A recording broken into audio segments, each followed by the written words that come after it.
This is Brian with ScreenFiles.com in review. What I'm looking at today is 2020's The Retreat, directed by David Wemple. And this is the type of movie I particularly like. So here's the breakdown. Two best friends, one is getting married, and they decide to go on a last guy's trip instead of a bachelor's party. They decide to go hiking in the Adirondack Mountains, and weird things happen. This is a pretty easy to understand through line, and it's the type of movie I typically enjoy. Though the thing is, I wanted to like The Retreat a lot more than I actually did. And a lot of the reason why is that it's a very problematic movie.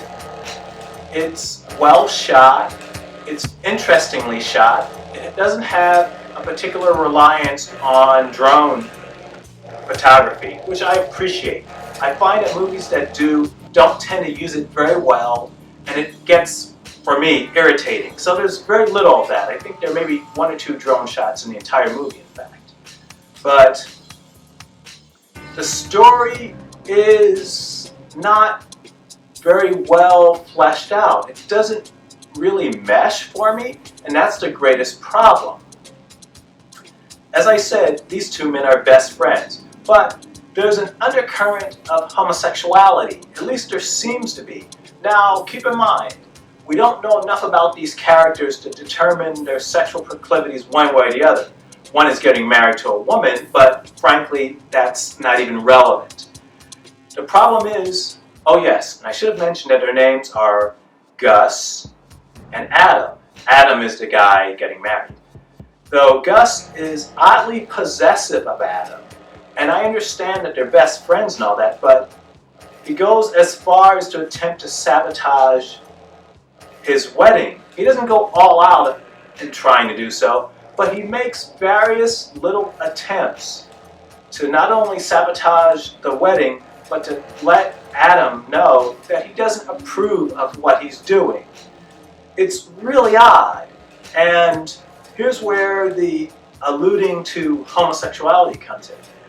Gus is very mean-spirited at times towards Adam. And I get, once again, that they're best friends, but that's not terribly relevant.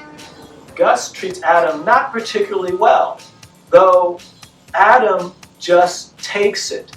It's an oddly passive behavior, and it implies that he's not too put out by the way Gus treats him. In fact, the only time he actually stands up to Gus is when they both get high during the hike.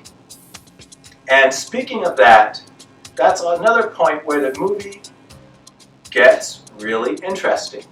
They decide to take drugs, I believe some type of peyote, mushroom type drink type of thing. And Gus takes more than Adam does. And Gus's world, as a result, is very quickly changed into something very weird and very strange. Oh, I should have mentioned that the movie begins with Gus being questioned as to what happened to Adam, which is saying that the story you're watching is being narrated, in this case, to a therapist or a psychiatrist. And Gus is telling this story. But if we've seen anything in this story, it's that Gus is not a reliable narrator. In fact, he's a very untrustworthy narrator. So, and that's not a bad thing in and of itself. Though, according to Gus's versions of events, they end up going to this Airbnb type of affair where they rent a room for the night and they hear about the legend of the Wendigo. And by the way, I should mention, part of my problem with this movie is that the music is overbearing. It's good music, but it's oddly placed. For instance, when they're talking about the Wendigo, the music is just implying all sorts of terrible things. Now, nothing is happening but the telling of a story. And it feels almost as if the director is trying to say, listen to this. This is important. You should listen to this. So you have this dramatic, creepy music playing under this moment. But once again, it's just a conversation between four people, and there's nothing ominous going on. Though that's not really fair. There are hints of weirdness, but the story in and of itself is not. And it seemed to be that the director, David Wemple, is trying to get you to think what he wants you to think, which is frankly the job of the director to some extent. Though there's no subtlety involved with it. It's very much hitting you over the head with this music, and it really bothered me. Partially because there was nothing to see. There was no real reason to dramatize that moment as starkly as it was. Another problem was that there's really odd shot choices in this movie, combined with the occasionally overdramatic and forced soundtrack, which really irritated me. And Wemple, as a director, sometimes doesn't know how to fill a frame properly.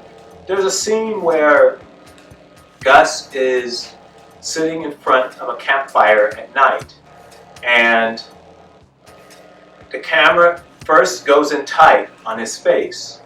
Then it zooms out. You can see he's on his knees while doing this. You can see his whole body, and the music blares dramatically. And I'm thinking to myself, why did that just happen? Why did the music do that? He's just kneeling in front of a fire. There's no reason for that dramatic music to have happened. And at first I thought it was maybe me. I tend to watch most movies via computer, and maybe there was too much light in the room, so I would turn off all the lights, hoping to see something that would explain why that musical choice was made. Couldn't find it. Finally, on the third or fourth time of watching this scene, I found it. It's too subtle, and it needed to be more obvious for this device to work. I won't tell you what it is. Hopefully you can find it easier than I did. Though that took me out of the movie, because I'm having difficulty understanding some of the choices being made by the director. And another thing, David Wemple wrote as well as directed the movie. And it's just odd. Nothing quite meshes. The movie goes back and forth from Gus being at the therapist to when he's with Adam hiking. So it has a sense of displacement about it, which is interesting actually. I like that a lot when it's done better. It was more confusing than anything else. Not bad, just confusing. I wanted at least to have some idea of where Gus actually was in time and space. And it was really hard to determine that. Though after a point you begin to realize there is really something happening here, and it's not just a case of Gus tripping balls. Though once you find that out, it doesn't make sense really, because the Wendigo, I should mention there are two types of creature in this movie. One is this kind of dark, I want to say hooded figure, but they're so indistinct, deliberately so, that I can't tell. All you can see are glowing eyes. And there's these type of minion type creatures, for lack of a better term, which are humanoid, glowing eyes as well, but more zombie-ish. They're not zombies, but they kind of move like that. And so the movie ends, then kind of begins again, and begins again. It becomes very confusing. It's interesting if you accept it on its own terms, and don't necessarily try to understand what you just saw, though the more you try to interpret it and try to make sense of it, the more of a mess it becomes. And keep in mind something, I've watched this twice. First time, I enjoyed what I saw, but I was thinking maybe I wasn't quite paying attention, and admittedly, I was multitasking. So I gave the movie another chance, in which case I minimized that and spent most of my time actually watching what's happening on screen And if I had to step out, pausing the movie, instead of just letting it go and assuming I would catch up, it didn't really become any clearer. I'm not sure what are the themes of this movie. I'm not sure what it's trying to say. And if perhaps it were made without those musical cues popping up when they shouldn't have, if it were made with a better sensitive frame when shooting it, I would have not necessarily minded the feeling of disassociation revolving around this movie, the feeling of not quite knowing what was going on.